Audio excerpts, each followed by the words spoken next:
my friends, I'm Rick, and this is your seat at the table, and we are looking at Elements of Treason, Duty, by Craig Reed. Now, obviously, this is a tie-in to the Tamar Rising series, and there's a second book in this series, Opportunity, and I've actually read it too, or in the process of reading it. Then this one here, I surprised myself because technically speaking, let's be honest, let's put this in a perspective that can be a little bit easier to see. You see the differences in the size.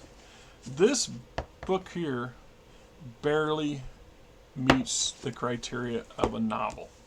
This, if it was a little bit shorter, if a couple 20, 30 pages shorter, 50 pages shorter, would have been a novelette.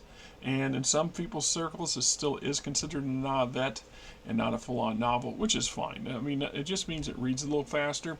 But once again, the first book I had bought, first book I had bought personally for Battletech in the last 20-odd years was this one here, Tamar Rising.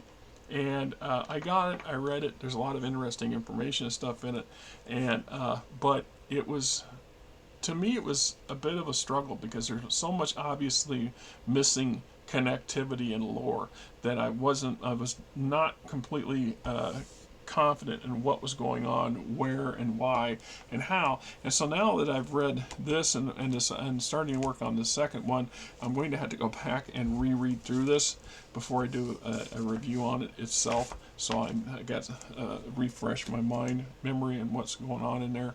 So in the case of what we're looking at is at some point in the last 40 years of Battletech history, the Lyran Alliance is dissolved and disintegrated and fallen apart, and it's a mere shell of its former glory.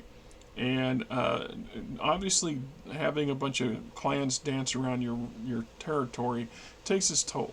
And it's had some questionable leadership. It's got questionable leadership currently in charge. And although I think it's too soon to tell whether or not she'll grow into it or not, or she'll live long enough to do that. But we definitely have a number of major factions that are bouncing around in Steiner's space, and some of them are taking things on their own prerogative.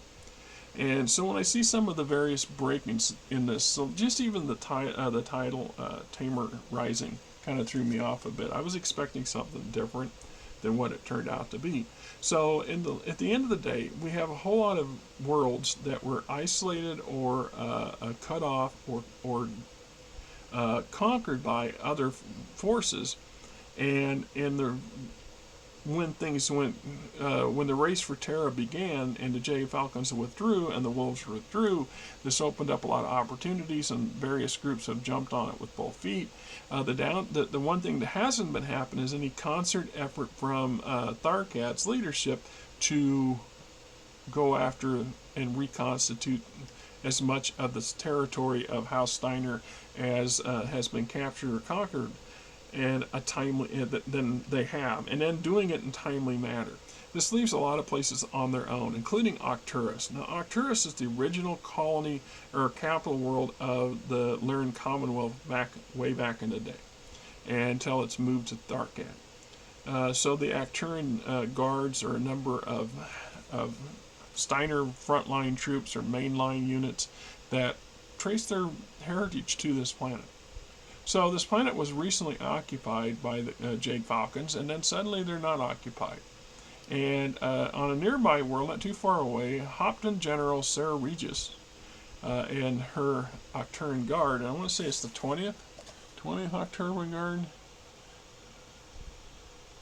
Yeah, it's a full-on regimental combat team, and according to this, parts and partial of several of the other Arcturan Guards that were decimated and were folded into, this is the 26th Arcturan Guards, commanded by Hauptmann-General. So they get rumors that Jade Falcons have disappeared, their warriors have disappeared, and that Arcturus is basically sitting undefended or underdefended.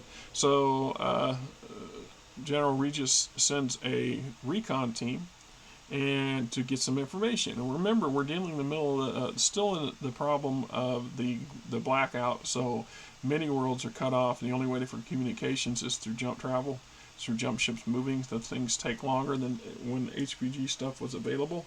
And so she sends a small force to reconnaissance Arcturus to see what's going on. And there they encounter an individual named Quaid McClavin. McClavin is a retired Lyran infantry or Lyran intelligence officer, and one with a pretty fearsome reputation.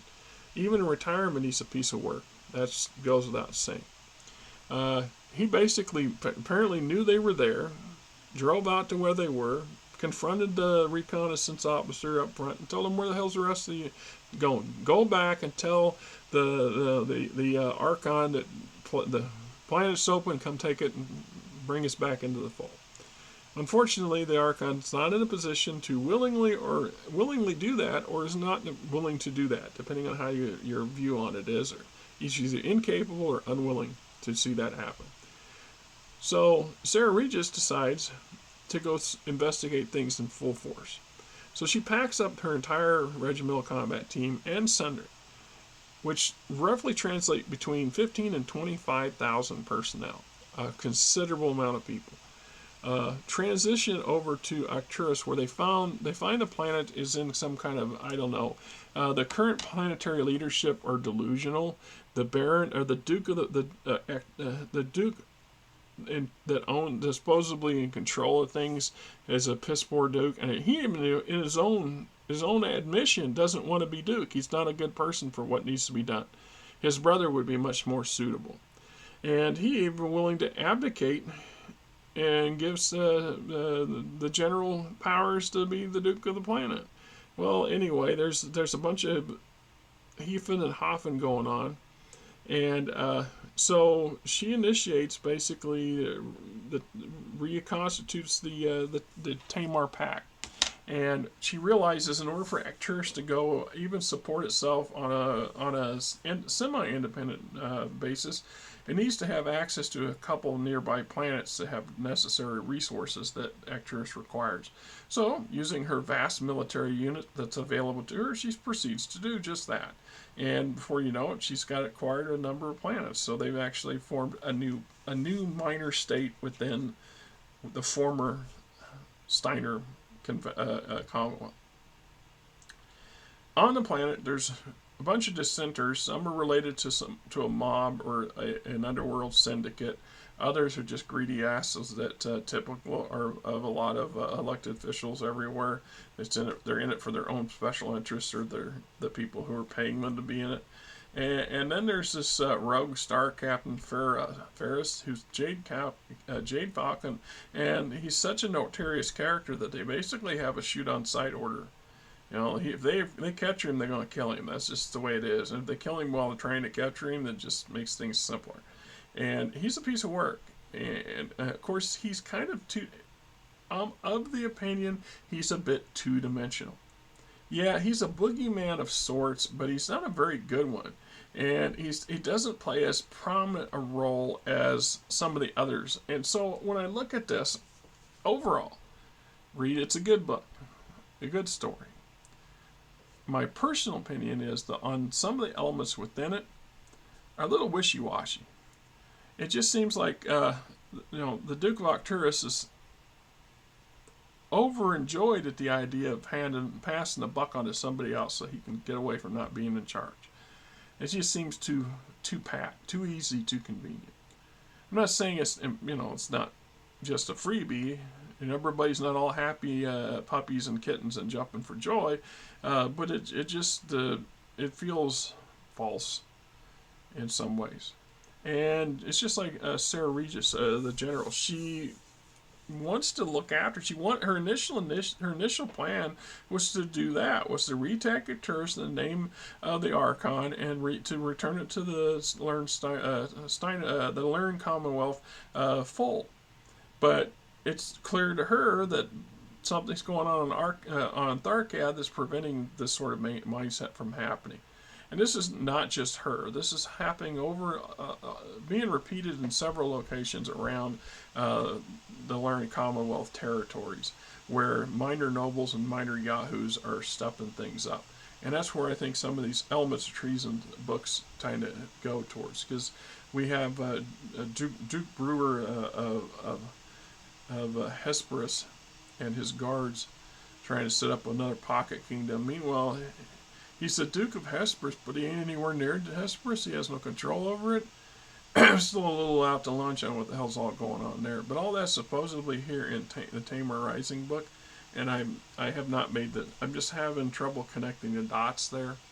I got this book and its sister book on recommendation from somebody's YouTube channel, and while that person's the YouTube channel, the YouTuber in question was adamant that he's not promoting anything that for other than his personal preferences for it comes to Battletech.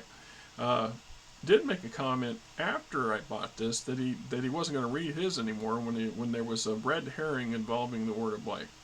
Now I haven't quite encountered that, so that might not be in this book, because there was no reference to Comstar or Word of Light in Elements of Treason Duty. So that may be in the Opportunity book. and I'm trying to figure out, is there a third in this series, or is that one yet to be written? Because it reeks of at least a trio books, right? It's almost as if when he wrote the first book, when Reed wrote the first book, there was such amount of material in it that the editors decided that was actually enough here to split it in two and get 2 books out of it instead of 1, which is not uncommon. I mean, that's actually, it's not hard for that to happen. If you're an avid writer and you're avidly into the world that you're writing about, those stories can take on lives of their own, and they can lead to things in places you don't expect.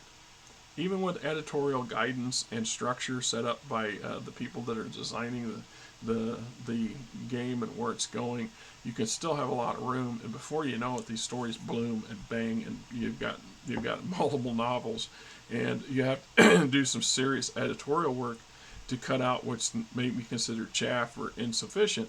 But if there's enough good material, it's quite possible just to split them in 2, and they may need to have each individual may need to be rewritten to make that work, but it's still possible. I don't know how this worked out in that story. Frankly, I think it's a good novel. It's as solid as any of the other Battletech novels I've read. There's a couple that are definitely dodgy, but this one's in a pretty good category, and it's informative, and we get a good idea of what's going on Arcturus and how it's ending up the way it is. And my prediction is down the road, it's either that it's going to retain its independence indefinitely. I don't see that happening. It's either going to get steamrolled over by the Ilkhan's forces whenever that takes place, or it will rejoin the Commonwealth. I mean, I don't know that the Commonwealth will come and conquer it, but they will definitely rejoin it. You guarantee you that certain elements within Tharkad's high command and leadership are not thrilled at all with Hauptmann-General Regis's actions. And you take that significant size of a military force out of the House military, it does not go unnoticed, right? Even so, she has sufficient amount of resources and firepower available at her command to pretty much guarantee that Arcturus itself remains independent as long as she chooses to let him, unless somebody wants to come in and bombard the planet to smithereens, which apparently is a thing. So it's not impossible. So hey, if you haven't read this book, I would recommend reading it. I mean, I recommend everything, because I'm a nut. But it actually is good, and it helps tie in more about what's going on in this source book than initially. So if I'd have read these books and then bought the source book, I'd been much better off. But sometimes it's just the way things rolls. So hey, here's the next thing in line.